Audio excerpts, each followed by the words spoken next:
오늘 두 번째 안랭킹은 양식에도 없는 인턴 활동 예정서. 조국 전 장관의 재판이 어제 열렸습니다. 이 재판에서도 조 전 장관 자녀의 입시 비리가 쟁점이었는데요. 먼저 지난 11일 부인 정경심 교수의 항소심 결과를 두고 조 전 장관은 어제 이런 입장을 밝혔습니다. 그 목소리부터 들어보겠습니다. 정경심 교수 2심 판결의 충격이 큽니다. 권력형 비리, 조국 펀드 등 터무니없는 협의는 벗었지만 인턴 증명서가 유죄로 나왔습니다. 많이 고통스럽습니다. 그렇지만 대법원에서 사실 판단, 법리 적용에 대해서 다투겠습니다. 그리고 제가 출석하는 재판에서도 성실히 소명하겠습니다. 감사합니다. 2심도 공모혐의 인정됐는데 여전히 부인하시나요? 이수희 변호사님, 먼저 짚어볼게. 조 전 장관이 방금 밝힌 것은 권력형 비리, 조국 펀드 등 터무니없는 혐의는 벗었다. 이렇게 지금 주장을 했는데 이건 어떻게 봐야 될까요? 지금 그 정경심 교수에 대해서 기소된 것이 한 세 가지 부류로 볼 수 있어요. 하나는 입시 비리, 또 하나는 사모펀드 관련해서, 또 하나는 증거인멸. 그래서 제일 그 국민들이 공분을 샀던 것은 입시 비리였죠. 입시 비리는 8개 공소사실에서 6개가 유죄로 인정이 됐습니다. 그리고 사모펀드 관련해 가지고는 좀 구체적으로 이렇게 사실관계들이 좀 다르긴 하지만 한 8개 정도 공소사실에서 무죄가 나온 것도 있고 일부 유죄가 나온 것도 있고 유죄가 나온 것도 있어요. 그러니까 조국 전 장관의 경우 이 사모펀드 관련해서의 모두가 그 무죄가 났다라고 말하는 것은 맞지 않는 거죠. 뭐 더 구체적으로 들어갔을 때 상황은 좀 다를 수 있습니다만은. 근데 저는 무엇보다도 이게 형사법정에서 유죄 무죄의 문제보다는 조국 전 장관이 보인 태도는 입시 비리 전혀 없었고, 그리고 조국 당시 민정수석의 아내라는 것이 전혀 개입이 되지 않았다는 취지로 주장을 했지만 2심 판결문에서의 4년 실형을 내리는 그 양형을 그렇게 잡은 것에 대한 이유 중에 그 상대방들이 이 사모펀드 관련해서 조국 그 수석의 부인이라는 거를 알고 있었고, 거기에 서로가 정경심 교수도 그것을 서로 좀 그러니까 뭐라 그럴까요? 서로 이심전심식으로 이용했다라는 취지의 양형 사유가 나오거든요. 그런 면에서 조국 전 장관의 권력형 비리 혐의는 모두 벗었다라고 말하는 것은 좀 여전히 내로남불이 아닌가. 이제는 사과를 해야 될 때가 아닌가라는 생각이 듭니다. 네. 그럼 어제 재판 이야기 좀 짚어보겠습니다. 조 전 장관 딸에 이어 아들의 입시 비리가 논란이 됐는데요. 관련 내용 저희가 그래픽으로 정리해봤습니다. 조 전 장관 아들의 서울대 공익인권법센터 인턴 활동 여부가 쟁점이었는데요. 일단 조 전 장관의 아들은 2013년 고등학생 시절에 서울대 공익인권법센터에서 4~5차례 인턴십 활동을 했고, 또 인턴십 활동 예정 증명서를 발급받았다라고 주장을 하고 있습니다. 반면에 어제 증인으로 나온 당시 서울대 공익인권법센터 사무국장이었던 A 교수는 일단 조 전 장관 아들을 비롯해 고등학생이 인턴을 하거나 드나든 사실이 없다라고 증언을 했고, 또 예정증명서 양식 자체가 없어서 문구만 바꿔 프린트했다라고 증언을 하고 있는데, 하 기자, 일단은 같은 한 사건을 두고 두 사람이 전혀 다른 이야기를 하고 있는 것 같아요. 조국 전 장관하고 이 사무국장하고 서로 다른 얘기를 하고 있는데, 이 사무국장님이 교수님이에요.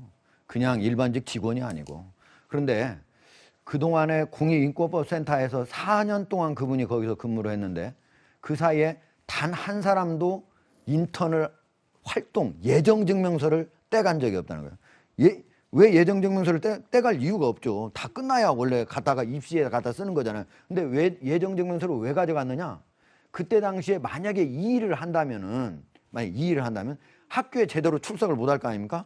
다른 일로 학교 출석이 잘 안 됐던 것 같아요. 그런데 이걸 가지고 와서 나는 이 인턴십을 하느라고 학교에 잘 못 갔다라는 거를 하기 위해서 2013년 7월 15일에서 8월 15일까지 한 달간 이 인턴 생활을 하려고 한다라고 하는 예정증명서를 고등학교에다 제출한 거예요. 그리고 4년 뒤에는 연세대에 입학하기 위해서 저 활동, 연세대학원에 입학하기 위해서 저 인턴을 했다고 하는 증명서를 두 번, 그러니까 한 번은 예정, 한 번은 직접 이렇게 갖다 냈는데 당시에 고등학생은 단 한 번도 인권법 센터에서 인턴으로 채용한 적도 없다라고 합니다. 그리고 또 한 번은 예정증명서를 내준 적도 한 번도 없어가지고 그것도 원래 증명서 내주는데 문구만 살짝 바꿔서 내줬다는 겁니다. 그러면 자기가 그거를 과연 인턴 생활을 하는 걸 봤느냐? 본 적 없고 센터장이 그때 한인석 교수였는데 하나 내줘라 해서 활동 예정서였기 때문에 내주라 해서 내줬다고 하는 것을 어제 공판에서 사실대로 밝혔습니다. 네, 당시 공익인권법센터 사무국장이 조국 전 장관 아들을 전혀 모른다 이렇게 주장하자 조 전 장관은 직접 증인 신문에 나서기도 했습니다. 여기서 카포에이라라는 브라질 전통 무술 얘기를 꺼냈는데요. 왜 그 얘기를 꺼냈는지 살펴보겠습니다. 조 전 장관은 어제 직접 증인 신문을 하면서 이렇게 주장합니다. 그러니까 노 교수가 당시에 공익인권법센터의 사무국장이었습니다. 노모 교수가 카포에이라를 배우러 브라질에 간다는 이야기를 아들에게 들었다. 다시 해서 아들이 만약에 인권법센터에서 인턴하지 않았다면 그 얘기를 내가 어떻게 들었겠느냐 이런 주장인 거죠. 그러면서 사무국장에게 기억이 안 나느냐, 키가 크고 마른 학생이었다 이렇게 얘기를 했습니다. 그러자 당시 사무국장은 제가 카포에이라라는 그런 무술을 하고 있다는 것은 많은 사람들이 이미 알고 있었다. 고등학생한테 이야기를 한 기억이 전혀 없다. 이렇게 다시 재차 주장을 했는데요.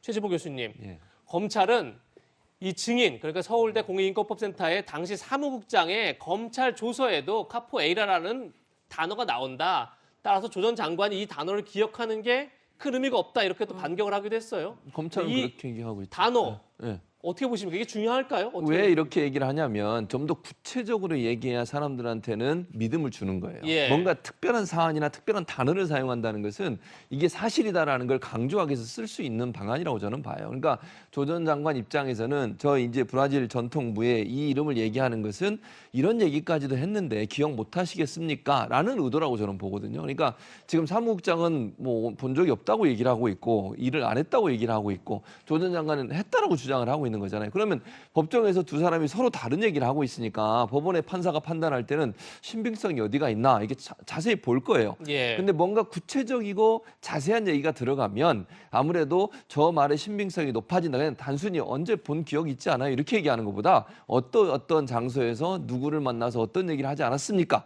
이렇게 얘기하는 것은 상당히 사람들은 설득을 높이는 전략이 될 수 있거든요. 그래서 아마 조국 전 장관 입장에서는 저 발언을 통해서 실제로 있었다는 걸 강조하고 싶었던 것 같아요. 근데 이제 사무국장 측에서는 그런 일이 없다라고 얘기를 하고 있고 이 무술 얘기는 모든 사람이 당시 알고 있었기 때문에 특별히 조 전 장관 아들에게만 얘기했을 이유는 없다라고 지금 주장을 하고 있는 거죠. 네.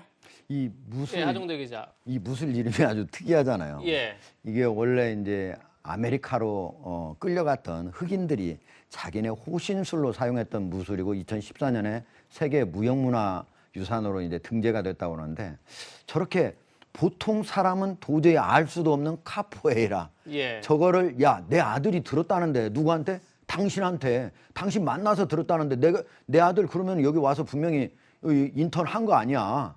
그렇게 얘기를 하는 건데 그때 당시에 과연 진짜로 아들이 들은 건지 그걸 확인하려면은 아들이 직접 얘기하죠. 언제 어디서 그 사람을 만나서 어떤 얘기를 하다가 들었다고 하는 걸 얘기를 해야죠. 지금 그런 얘기는 안 나오고 있습니다. 근데 아마도 저 사무국장이 주위 사람들한테 나 브라질에 저 무술 배우러 갈 거야 라고 여러 사람들한테 얘기를 했던 것 같아요. 조국 장관도 알았겠죠.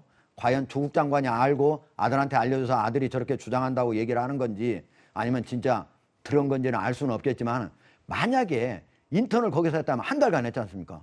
한 달간 무슨 일을 언제 와서 들어와서 어떻게 뭐뭐를 매일 한 게 뭐라도 증거가 있어야 될 거 아닙니까? 그걸 얘기하면 되는 거죠. 그 가서 뭘 했는지를. 그렇죠. 그거 얘기하면 되는 거지. 당신한테 말이야. 나 카포에이라 한번 들었어. 이거 가지고 어떻게 입증이 되겠습니까? 저는 조국 장관이 자기 자신의 무죄를 주장하려면 보다 본질적인 부분에 있어서 증거를 내놔야 된다고 생각을 합니다. 네.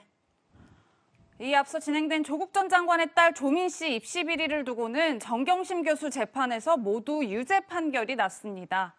특히 재판부는 조 전 장관이 서울대 공익인권법센터 인턴 확인서를 직접 위조했다는 검찰의 주장을 받아들였는데요. 하지만 조 전 장관은 이 보도가 나오자 이렇게 비판했었습니다. 그 목소리 같이 들어보시겠습니다. 서울대 공익인권법센터 인턴십 관련 서류를 제가 만들었다는 보도는 정말 악의적입니다. 공인으로서 여러 과장 보도를 감수해 왔습니다. 그러나 이것은 정말 참기가 어렵습니다. 저희 아이는 공익인권법센터에서 인턴을 했고 센터로부터 증명서를 발급받았습니다. 한인석 교수는 센터에서 발급한 적이 없다는 입장인데 이에 대해서는 어떻게 검찰에서 확인해 보시죠. 센터에서 분명히 받았습니다. 네, 이 변호사님 지금 사법부의 판단은 계속 나오고 있는 상황인데 앞으로 재판 결과 어떻게 될까요? 입시 비리 관련해서는 정경심 교수 판결하고 저는 뭐 크게 차이가 없을 걸로 보입니다. 지금 하종대 국장님 말씀대로 그 조국 전 장관 쪽에서 본질적인 것에 대한 탄핵은 전혀 못하고 있어요. 그냥 아주 주변부적인 가지만 흔들어서 증인의 말을 믿을 수 없다라고 흔들려고 하는 건데 거기에 비해서는 이제 뭐 증인들의 증언이라든가 상당히 구체적이죠. 저는 정경심 교수의 판결하고 대동소이할 거라고 생각이 듭니다. 네. 재판 결과를 좀 더 지켜봐야 되지 않을까 싶습니다. 이렇게 논란이 거듭되는 가운데 민주당 대선 주자들은 다시 이른바 조국의 강 앞에 서 있는 그런 모양새입니다. 특히 추미애 전 장관과 당시 수사 책임자였던 한동훈 검사장 사이에 공방이 뜨거운데요. 저희가 화면을 준비했습니다. 정경심 교수의 2심 판결이 나온 뒤에 추미애 전 장관이 이런 글을 올립니다. 사모펀드 건은 모두 무죄다. 먼지털이식 별건 수사의 희생양이다. 그렇게 주장하자 한동훈 검사장은 도대체 뭘 보고 무죄라고 거짓말하는지 모르겠다. 아마도 당시 판결문에 주식 관련해서 차명 계좌를 활용하고 미공개 정보를 활용하고 이런 것에 대해서 유죄를 받았다. 이런 내용을 주장한 것으로 보이고요. 그러자 추미애 캠프에서는 다시 이렇게 주장합니다. 살아있는 권력이 한 자락이라도 개입된 혐의가 있느냐 이렇게 반격을 하자 다시 한동훈 검사장은 추미애 씨의 2심 유죄 실형 판결에도 불구하고 진실은 전혀 중요하지 않아 보인다 이렇게 저격을 합니다. 그러자 다시 추미애 캠프에서는 전직 상관에게 추미애 씨라고 부른 용기가 가상하다 이렇게 또 응대를 하는데요. 하종대 기자, 예. 양측의 논쟁 어떻게 보십니까? 그러니까 이제 저게 권력형 비리가 아니어서 별거 아니다 이렇게 얘기하는 것 자체는 잘못된 거고요. 아니 권력형 비리가 아닌 비리를 저지른 것도 큰 잘못이죠. 게다가 이제 저게 입시 비리라고 하는 거는 우리 국민들이 모두가 관심을 가지고 있는데 거기서 가장 중요한 게 뭐예요? 공정하고 형평이잖아요. 네. 거기서 자기가 없는 스펙을 만들어 가지고 대학교에 들어갔는데 저게 아무것도 아니다. 권력형 비리가 아니니까. 자, 그리고 사모펀드 건은 모두 무죄. 이거 사실입니까? 전혀 아닙니다. 사모펀드 건에 WFM 주식 있잖아요. 장내 주식 판 거는 유죄 났어요. 장외 주식은 그때까지 미실현 주식이라고 해가지고 이익이 그때까지 안 됐기 때문에 무죄를 낸 거예요. 게다가 조국 펀드라고 하는 게 뭡니까? 코링크피 약 10억 가까운 돈을 투자해가지고 거기만 투자하면 절대 그 전까지 진짜 회사가 제대로 뒤져놨는데 갑자기 회사가 잘 되고 여러 군데에서 갑자기 수주가 들어오고 이런 것들 제대로 수사가 안 됐으니까 이런 게 권력형 비리 아닙니까? 미공개 정보를 이용해서 법원에서 그런 주식을 매매를 했다는데 이거 권력형 아닙니까? 이런 것들이 권력형이 아니라면 뭐가 권력형이겠습니까? 저는 적어도 추미애 장관이 법무부 장관을 했잖아요. 그러면은 사실대로 보고 공정하게 그거를 국민들에게 알리는 게 중요하지 저거를 진영 논리를 자기 자신이 지금 대선 후보로 나왔다 해서 진영 논리를 가지고 얘기를 한다고 하는 거는 저는 적어도 사법부에 몸담았던 사람으로서 해야 할 말은 아니라고 생각합니다. 최지문 교수님, 예. 지금 추미애 장관, 당시 법무부 장관이었고 또 한동훈 검사장은 당시 수사 책임자였고 서로 전혀 같은 판결을 보고 다른 주장을 하고 있어요. 마지막에 호칭 논란으로 번지기도 했는데 교수님은 어떻게 보십니까? 호칭 논란 가지고 저렇게 하는 건 별로 이렇게 바람직하지 않다고 봐요. 뭐 서로가 서로에게 별로 이렇게 존중하는 모습은 아닌 것 같고요. 서로 씨라고 부르는 거 씨라고 부르는 게 나쁜 건 아니잖아요. 뭐 그렇게 부르시면 될 것 같고 어쨌든 관점의 차이인 것 같아요. 그러니까 추 전 장관은 어쨌든 조국 전 장관의 수사가 정치적 목적과 이유를 가지고 지금 윤석열 후보가 한 거다 이렇게 좀 보고 있는 거고 또 수사를 책임졌던 한동훈 검사장은 그렇지 않다. 이건 원리 원칙대로 한 거다. 이런 두 차이가 있는 것이고 이게 이제 결국은 정치권에서 여야가 나눠가지고 지금 그렇게 대립이 되고 있는 거 아니겠습니까? 정말 좀 안타깝고요. 어쨌든 이 문제가 이렇게 계속 끄는 것도 별로 그렇게 큰 도움은 되지 않는다고 저는 개인적으로 생각을 해요. 네. 그래서 일단 법원의 판결이 나왔으니 법원의 판결은 존중하고 물론 법원의 판결에 대해서도 의견을 얘기할 수 있다고 저는 봐요. 뭐 예. 법조인들이나 정치인들이 법원 판결이 이건 좀 잘못됐다고 생각한다. 그러나 판결 자체를 어떻게 부인하거나 이럴 수는 있는 건 아니잖아요. 판결은 판결대로 받아들이고 네. 정치적 입장에 관해서 뭐 거기서 얘기하는 건 자유스럽게 얘기할 수 있는 거니까.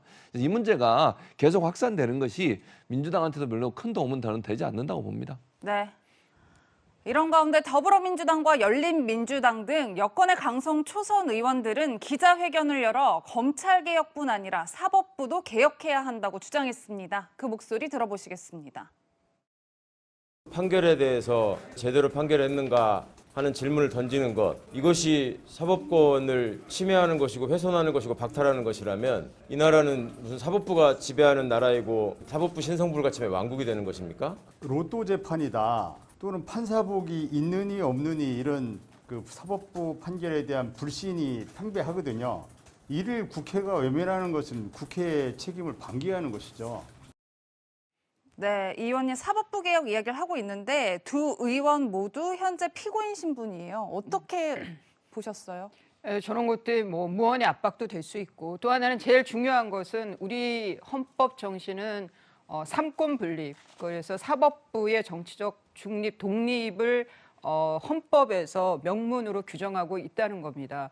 판결에 대해서는 비판할 수 있죠. 그 비판이 건전하려면 선을 지켜야 되는 건데 지금 의회 다수를 차지하고 있는 민주당의 일부 의원들이 사법부에게 저런 그 압박인 거죠. 지금 왜냐하면 검찰 개혁을 미명하에서 자기 사람 심기 그리고 정권에 순응하는 검찰을 만들려고 했었단 말이에요. 이것을 눈으로 목도를 했는데 사법부의 개혁 이것도 같은 방식으로 될 거란 말이죠. 그런 면에서 이거는 상당히 위험한 반헌법적인 그 성명들이고 뭐 또 하나는 의회에 국회의원들이 저렇게 반헌법적인 발상들을 할 수 있다는 것 자체가 이러다 보니까 결국은 신독재 아니냐라는 비판을 받을 수밖에 없는 거죠. 상당히 위험한 발상이고 이것이 의회 다수를 차지하고 있다고 해서 이거를 실제 이행까지 한다고 하면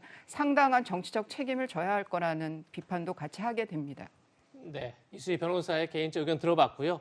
검찰개혁, 사법부 개혁이 필요하다고 주장하는 측도 분명 존재한다는 점도 같이 밝혀드립니다.